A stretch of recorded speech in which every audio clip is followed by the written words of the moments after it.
What's going on, guys? Welcome to the channel. Sorry for the late video, but I've had a few things happening, so I hope this will make it up. So I'm really excited for this one. Today we're going to be working on the Triumph. Obviously the 2019 Triumph Street Triple S. And today we're going to be putting on a quick shifter. So that's the quick shifter.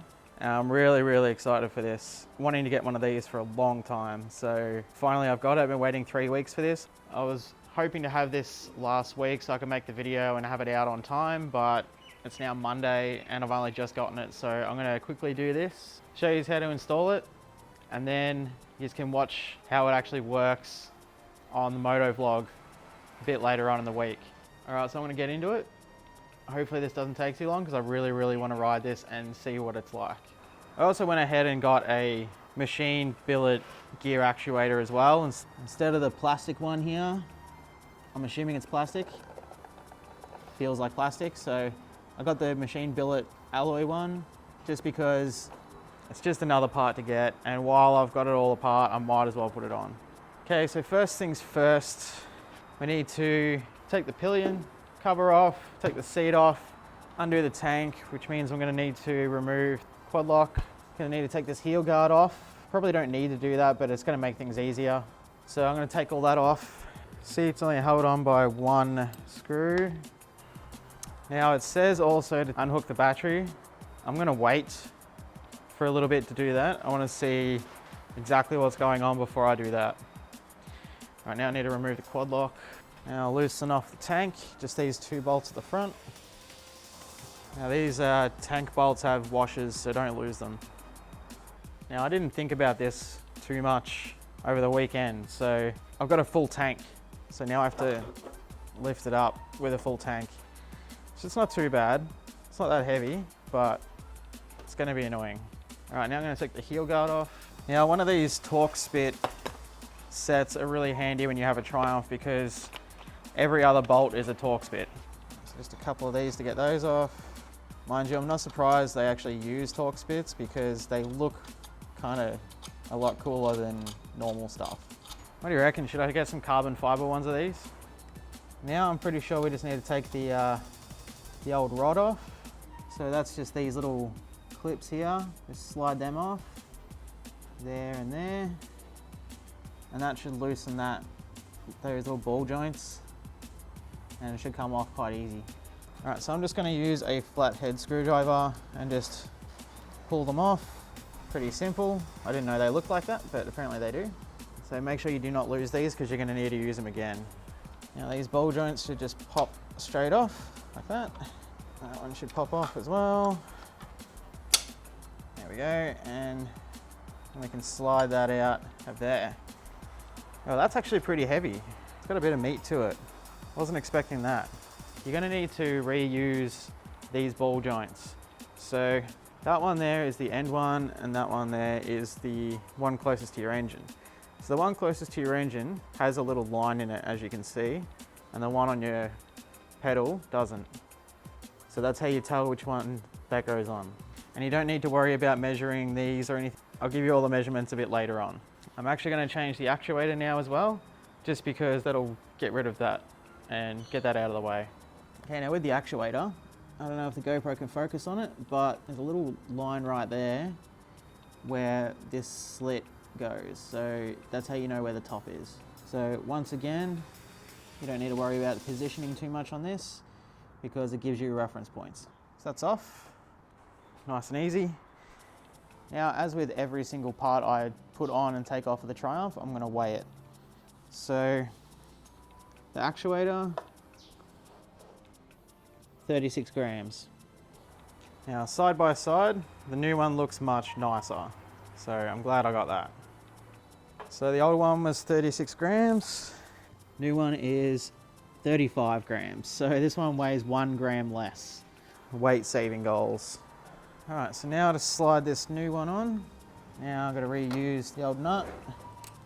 Do it up just enough. Not gonna go anywhere. I think that'll work nicely. That looks better.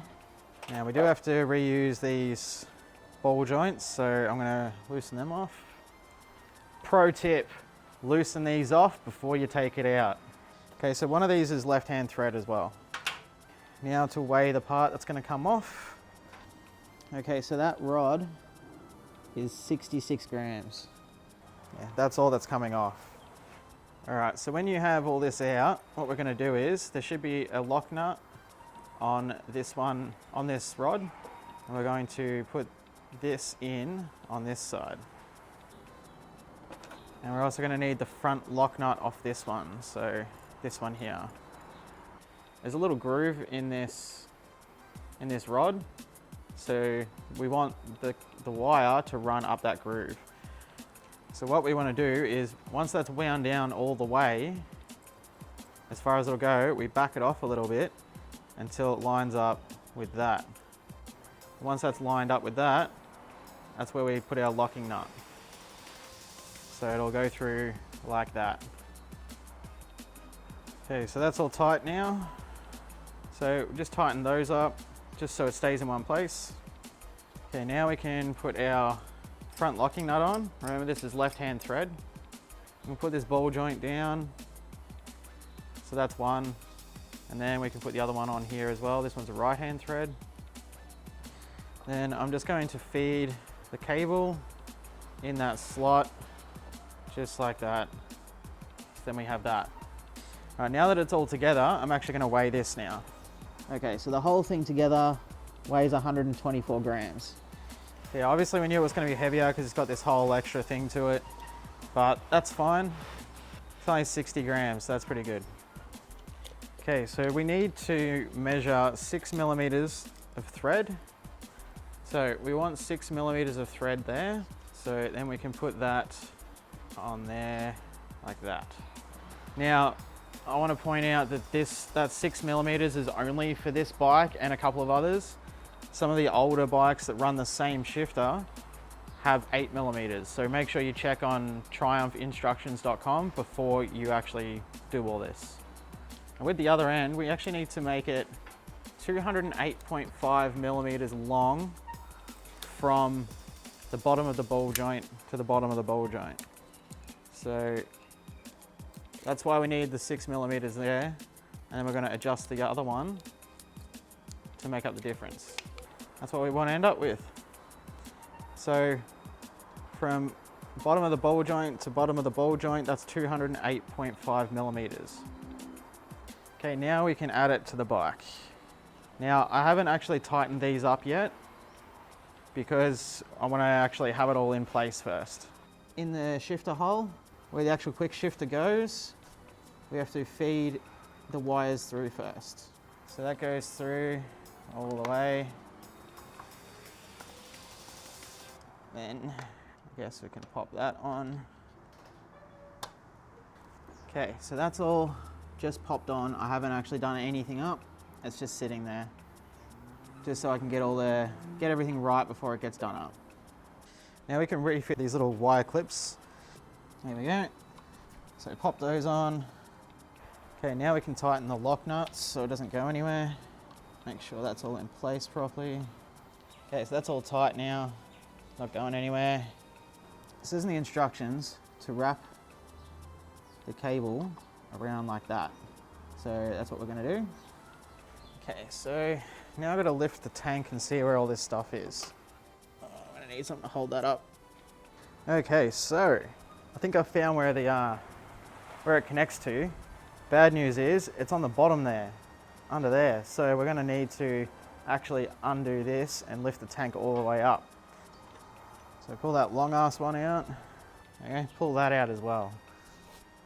The issue that I'm having is I don't want to pull the tank all the way off because I don't want to have to pull the lines. I'm going to have to lift it up at the back here and then try and jam something in there so it doesn't fall. So I've decided just to hold it. Okay, we can see in here, there is a white connector right there and a black connector. That black connector is where your quick shifter needs to be. So coming in from the side, where this bolt is, it directly lines up in there, and that's where your black connector is. So all you have to do is just take the little plug at the end off and plug it straight into that. This is why I need another person to help me out doing this stuff. This is ridiculously hard. Okay, so I've got the tank up a little bit. So I'm gonna route this up through. Okay, so I've managed to get the plug out. It's just held on by a little thing. Now I've got to figure out a way to how to get this up there. Okay, so I managed to route it through. It was a bit of a pain. Now all I have to do is plug it in and she's good to go. So I've pretty much just mashed it all in there, but it works. It's in there, plugged in. So I'm gonna go with that. Now all I have to do is put it all back together and then she's done. Okay, so she's back together. Looking all good. Now all that's left to do is take it for a ride, see how it goes, hopefully it works. But you guys will have to wait until the next motovlog video to see how it went. So make sure you subscribe and click the notification bell so you get updated and you can watch that. Should be out in a few days. So until then, make sure you give this video a like, comment below, and I'll see you in the next one.